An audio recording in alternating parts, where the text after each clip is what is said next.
দ্রুতই দেশে ফিরে নির্বাচনের অংশ নেয়ার ঘোষণা তারেক রহমানের। বললেন, ৭১-এ বিতর্কিত ভূমিকার জবাব দিতে হবে জামায়াতকেই।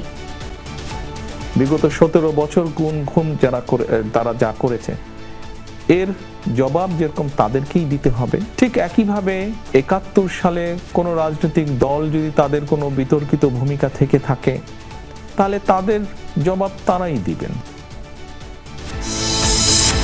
চলতি মাসেই ২ শতাধিক আসনে প্রার্থী ঘোষণা করবে বিএনপি।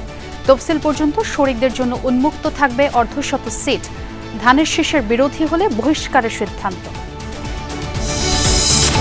আয়নার মতো পরিষ্কার নির্বাচন করতে চান সিইসি। লেভেল প্লেইং ফিল্ড ও এআই এর অপব্যবহার রোধে গণমাধ্যমের সহায়তা কামনা। এনসিপি ও গণ অধিকার পরিষদের একীভূত হওয়া নিয়ে জটিলতা। মূল বিরোধ দলের নাম ও নেতৃত্ব নিয়ে চলতি সপ্তাহে শীর্ষ পর্যায়ে আবারও বৈঠক।